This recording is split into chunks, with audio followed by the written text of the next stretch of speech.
These jokes knew just how to make comedy shine. Welcome to MsMojo, and today we're counting down our picks for the top 10 funniest victorious running gags. I think I might have a bibble problem. For this list, we're paying tribute to some of the funniest catchphrases, character quirks, and recurring jokes that continuously pop up around Hollywood arts. If you've never guffawed at these gags, there will be spoilers. We were voted worst couple, and the other two couples weren't even real couples. Number 10. No.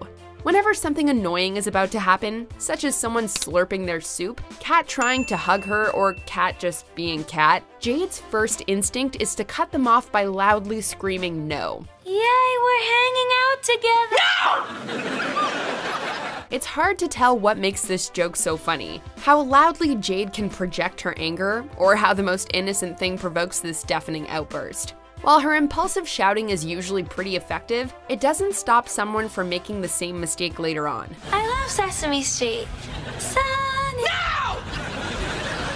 You'd think by now people would have learned not to get on Jade's bad side, though it does lead to hilarity every time it happens, so we'll give it a pass. No! Number 9. Feminine Robbie. Poor Robbie Shapiro always seems to get the short end of the stick. Among his many misfortunes is how he usually gets ridiculed for just not being very masculine. Why have I been put on the girls' side of this prison? I'm clearly a boy. Prove it.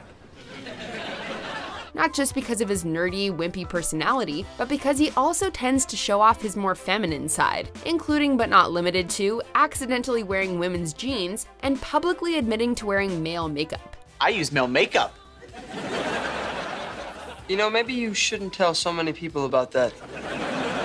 While there's absolutely zero shame in having a feminine side, people love pushing Robbie's buttons, and we'd be lying if we said it wasn't funny to watch. Just to be clear, I am on the boys' side? Yes. Sweet! Number 8. Trina's lack of talent. Anyone who watches the series knows that Trina is untalented in every sense of the word. Her singing is tone deaf, she's extremely uncoordinated, and her acting is so bad it's laughable. There's a lake they call Lake Michigan. I think I'm really fitting in. This city is my perfect cup of tea. Chicago! Chicago! Unfortunately, she's completely oblivious about her lack of star power, and continuously struts her stuff, yet fails every time, proving that she's either blindingly confident or totally desperate. 8 and 1, 2, 3 and 4, 5, 6, 7, 8 and 1, 2. To be fair, there is actually one thing Trina is pretty good at: hurting people physically. The ironic part is that Trina's actress, Daniela Monet, is actually very talented in both singing and acting, proving that it takes serious skills to pretend to be laughably bad. Wherever we go. I'm not hearing any music anymore. Number 7. What's that supposed to mean? Throughout the first season, Cat is a lot less ditzy and slightly more mature, unless anyone accidentally hurts her feelings. Hey, Andre. What's up, little rat? What's that supposed to mean? Whenever she misinterprets a completely innocent statement or feels personally attacked, her first response is usually to shout in anguish, "What's that supposed to mean?" That's okay. I take criticism really well. No, you don't. What's that supposed to mean? Just that you don't take criticism very well. What makes this gag even funnier is when the offender clarifies or takes back what they said, Cat just automatically switches back to her bubbly self as if nothing ever happened. Like the animal. What's that supposed to mean? Nothing. I love cats. Me too. They're so cute. Any dedicated Nickelodeon fan might recognize this gag from The Amanda Show in their soap opera parody Moody's Point. I have to get Moody the perfect birthday present. What's that supposed to mean? We'd like to give extra kudos to Victorious for being able to revive an old running gag and make it even funnier. Number 6. Psychowitz's coconut addiction. We all have our favorite foods. For Psychowitz, it's coconuts.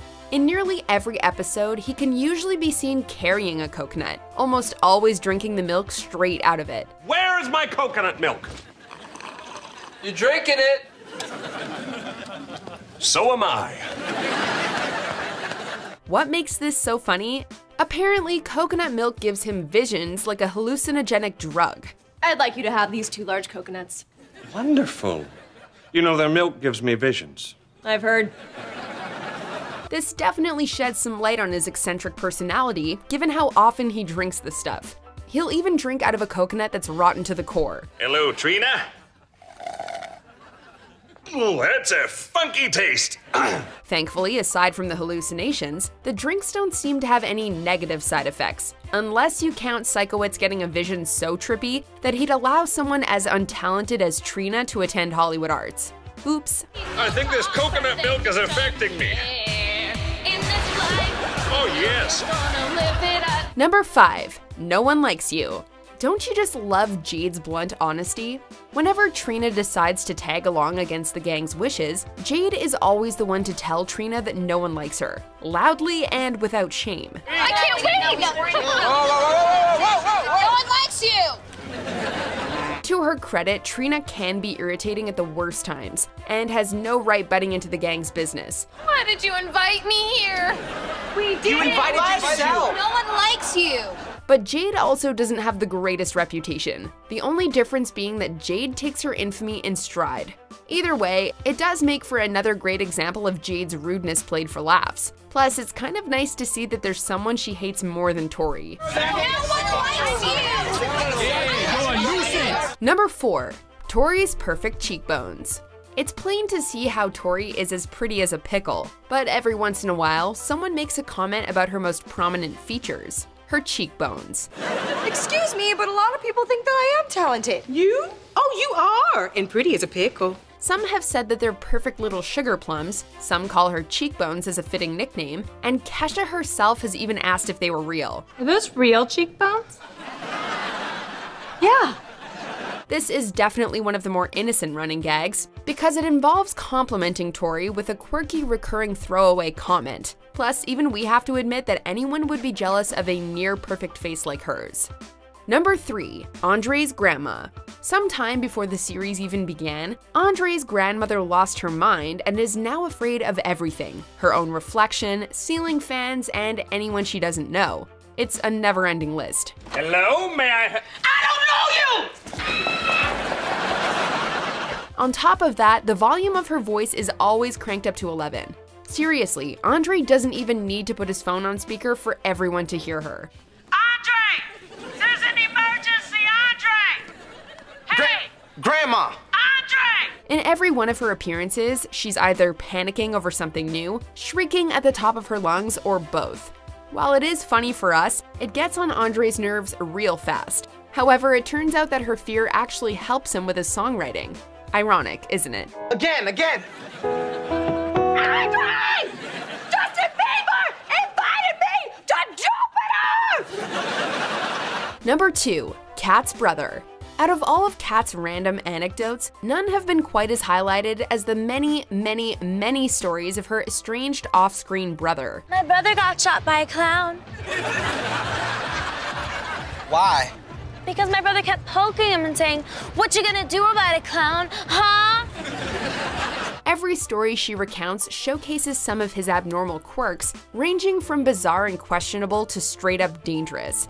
It's clear that Cat is an oddball herself, but based on her stories, she's definitely more stable than her sibling. Seriously, at least she doesn't keep fake feet stored in a car trunk. Don't worry, they're not real feet.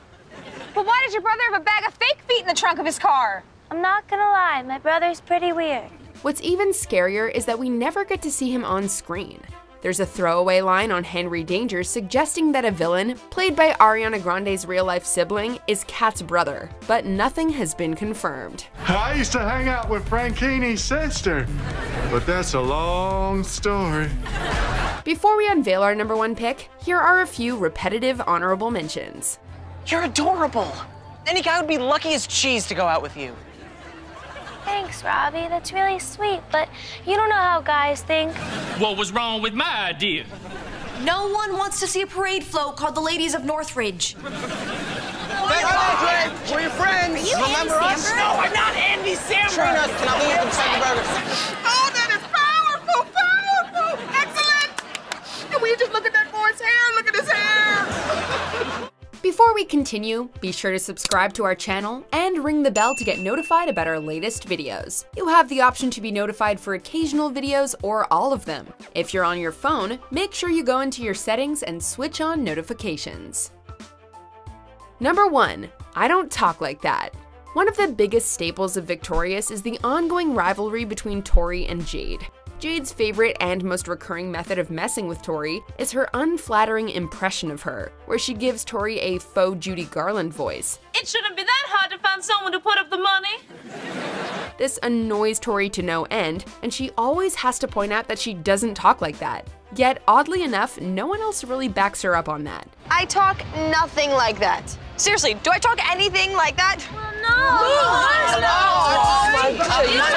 Over time, Jade antagonizes Tori with this gag less and less, probably because Tori learned to not let it bother her as much. Regardless, it still makes for one of the funniest recurring jokes of the series, and one of the biggest highlights of 2 of our favorite Nickelodeon frenemies. Well, maybe you'll meet a handsome young doctor, get married, and share a soda pop.